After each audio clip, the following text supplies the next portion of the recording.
మీ పిల్లల డాక్టర్ కల డబ్బు వల్ల ఆగిపోవద్దు. కేవలం 18 లక్షల నుంచి ఎంబీబీఎస్ విదేశాల్లో. శ్రీ గురుభ్యో నమః. శ్రీ మహాగణాధిపతయే నమః. వృశ్చిక రాశి. ఈ ఆషాఢ మాసంలో ఈ వృశ్చిక రాశి వారికి కొన్ని ఇబ్బందులు ఏర్పడేటువంటి ఒక అవకాశం ఉంది. కానీ కార్యక్రమాలు మాత్రం దిగ్విజయంగా నెరవేరుతాయి. కొన్ని జాగ్రత్తలు తీసుకోవడం చాలా అవసరం. అతిగా మాట్లాడి ఇబ్బందుల పాలవుతుంటారు. అలా అతిగా మాట్లాడకండి. వృత్తి వ్యాపారాలలో అభివృద్ధి బాటలో నడుస్తుంటాయి. ఆదాయం మంచిగానే ఉంటుంది. వృశ్చిక రాశి వారికి కొన్ని కొత్త పనులు చేపట్టడం జరుగుతుంది. 10 మంది యొక్క సహాయ సహకారాలు లభించడం అనేటువంటిది జరుగుతుంది. ఇంతకుముందు ఉన్నటువంటి ఒక ఏవైతే ఇబ్బందులు ఉన్నాయో అవి తొలగిపోవడానికి మంచి సమయం ఆసన్నమైంది. 10 మందికి ఉపయోగపడేటువంటి యొక్క కార్యక్రమాలు చేయడం వల్ల పేరు ప్రతిష్టలు పెంపొందడం జరుగుతుంది. విదేశాలలో ఉన్నటువంటి వారికి ఉద్యోగాలు లభించడము, అనుకున్నటువంటి ఒక కార్యక్రమాలు నెరవేరడము అనేటువంటిది జరుగుతూ ఉంటుంది. కానీ అనవసరంగా ప్రతి విషయం గురించి ఆలోచన చేసి మనస్సును పాడు చేసుకుంటారు. అది మాత్రం వద్దు. ఎంతవరకు అవసరమో అంతవరకే ఆలోచించండి. ఆ పని గురించి ఆలోచించి అక్కడితో దాన్ని ఆలోచన పక్కకు కట్టిపెట్టండి. సంతోషంగా ఉండడానికి ప్రయత్నం చెయ్యండి. ఇక మొదటి వారం కనుక చూసుకున్నట్టయితే తీరని సంతాపము, ఎప్పుడూ మనస్సులో ఏదో ఒక బాధ, అనవసరంగా డబ్బు ఖర్చులు కావడం, ఎందుకు ఖర్చు పెడుతున్నామో తెలియక డబ్బులు ఖర్చు అవుతున్నాయనేటువంటి, లేదా ఎక్కడైనా మోసపోవడము అనేటువంటిది జరగడానికి ఆస్కారం ఉంది. కుటుంబంలో ఎప్పుడు అశాంతిగా ఉండడం అనేటువంటి జరుగుతుంది. కాబట్టి జాగ్రత్త.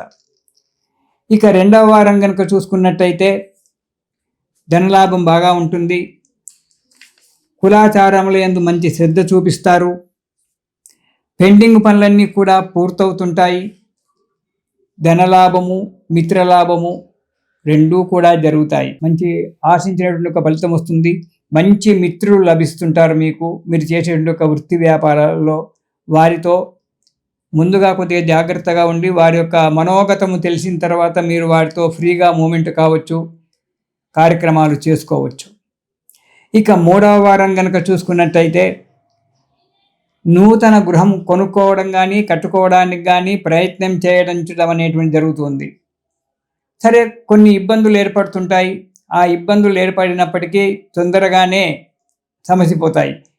ఈ ఇబ్బందులు తొలగిపోవచ్చు, కానీ బంధువుల వలన ఇబ్బందులు వస్తాయి. దాని విషయంలో చాలా జాగ్రత్తగా ఉండండి. బంధువులు ఎవరని చెప్పలేము. కొంతమంది బంధువుల వల్ల మీకు లేనిపోని ఇబ్బందులు తెచ్చిపెట్టి వారు ఆనందపడుతుంటారు. కాబట్టి జాగ్రత్త. అనాలోచితమైనటువంటి యొక్క పనులు ఏవి కూడా చెయ్యకండి. ప్రతి పని కూడా ఆలోచించి మాట్లాడండి. ఆలోచించి అడుగు ముందుకెయ్యండి.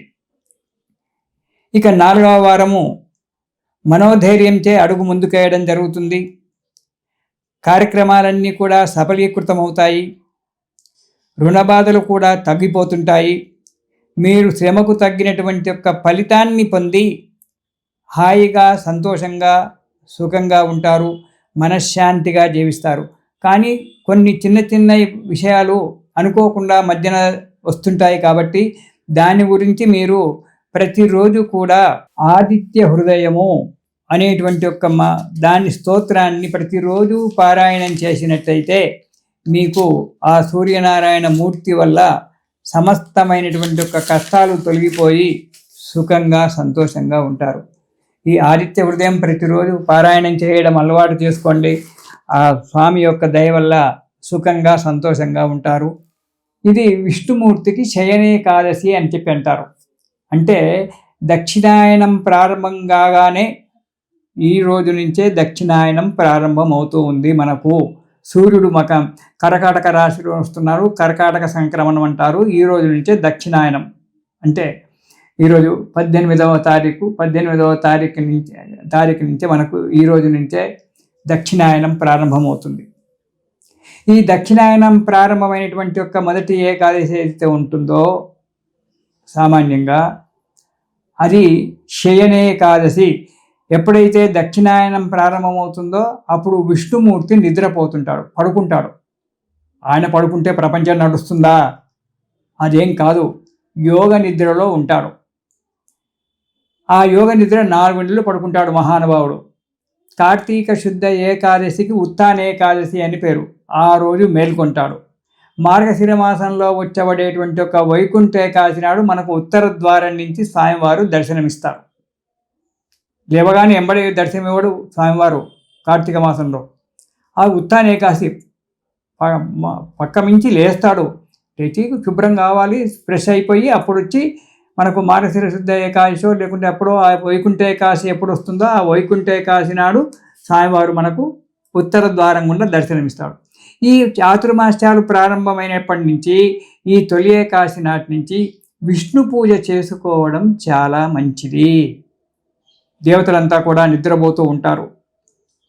పూర్వకాలంలో అయితే ఈ దక్షిణాయనంలో ఏ కార్యక్రమాలు చేసేటువంటి వారు కాదు, చాలా మటుకు తప్పని పరిస్థితుల్లోనే చేసేవారు, భగవంతుడు నిద్రపోయినాడని చెప్పి. అయితే ఈ దక్షిణాయనంలో మనము రేపు తొలి ఏకాదశి నుంచి విష్ణుమూర్తి యొక్క ఆరాధన చేసుకోవడం చాలా మంచిది. స్వామివారికి తొలి ఏకాదశి నాడు పొద్దున్నే తలంటి స్నానం చేసుకొని విష్ణుమూర్తి యొక్క విగ్రహాన్ని పూజ చేసుకొని స్వామివారికి ఈ ఒక రోజులు మీకు 4 నెలలు వీలు కాకపోతే ఒక్క నెల రోజులు కూడా వీలు కాకపోతే ఒక్కరోజు ఒక వారము ఆ స్వామివారికి అష్టోత్తర నామాలు చెప్తూ తులసీ దళాల చేత పూజ చేయండి. ఎప్పుడైతే మనం స్వామివారు సేవించినారో తులసీ దళాల చేత గనక మనం స్వామివారికి విష్ణుమూర్తికి గనక మనం సేవ చేసుకున్నట్టయితే కార్యక్రమాలన్నీ కూడా మనకు నెరవేరుతాయి. ఇది మనము ఆషాఢ శుద్ధ ఏకాదశి నుంచి మనకు చాతుర్మాస్యాలు ప్రారంభమవుతాయి. ఆ తర్వాత పౌర్ణిమ రోజు గురు పౌర్ణిమ అనేటువంటిది వస్తుంది. ఆ రోజు వ్యాస భగవానుడు పుట్టినరోజని కొందరంటారు, భారతం రాసిన రోజని కొందరంటారు. ఏది ఏమైనా ఆ రోజు స్వామివారికి ఆ వ్యాసమూర్తికి మనము పూజ చేసుకోవాలి. అన్నిటికంటే ముఖ్యమైనటువంటిది మన తెలంగాణలో పండుగ ఆషాఢ మాసంలో అందరికీ తెలుసు, బోనాల పండుగ. అంటే అమ్మవారు ఈ ఆషాఢ మాసంలో భూమి మీద తిరుగుతూ ఉంటుందట. ఆషాఢస్య ప్రథమ దివసే అని చెప్తుంటారు. భూమి మీద తిరుగుతూ ఉంటుంది కాబట్టి ఈమెకు ఈ ఆషాఢ మాసంలో భూమి అంతా కూడా పులకరించి ఉంటుంది. కాబట్టి ఆషాఢ మాసంలో అమ్మవారికి బోనము అంటే నైవేద్యం పెట్టడం అనేటువంటిది జరగాలి. ఆమె సంతోషపడుతుంది, భూమి మీదకి వచ్చింది కాబట్టి అమ్మవారు ఆమెకు ఈ ఆదివారము గురువారము ప్రతివారము ఎవరెవరి యొక్క సాంప్రదాయాలను బట్టి ఆ రోజు అమ్మవారికి పాయసాన్నము నైవేద్యం పెట్టి ఆమెను తృప్తిపరిచినట్టయితే సంవత్సరం అంతా కూడా మనం సుఖంగా ఉంటామని చెప్పి మన తెలంగాణలో ఉన్నటువంటి ఒక ముఖ్యమైనటువంటి ఒక ఆచారము, చాలా పెద్ద పండుగ ఇది. అమ్మవారి యొక్క పండుగ మన తెలంగాణ రాష్ట్రంలో. కాబట్టి అమ్మవారికి ఈ ఆషాఢ మాసంలో బోనం చేసి సంతోషంగా హాయిగా అమ్మవారి యొక్క కృప వల్ల సుఖంగా ఉందాము. తర్వాత తొలి ఏకాదశి, ఆ తర్వాత గురు పౌర్ణిమ, ఇలాంటి కార్యక్రమాలన్నీ కూడా చేసుకొని ఈ పండుగ నెరవేర్చుకుందాము. తిరిగి వచ్చే పండుగలు శ్రావణ మాసం నుంచి మనకు చాలా పెద్ద పండుగలు ప్రారంభమవుతుంటాయి. అప్పుడు కలుసుకుందాము. ఇది శుభం.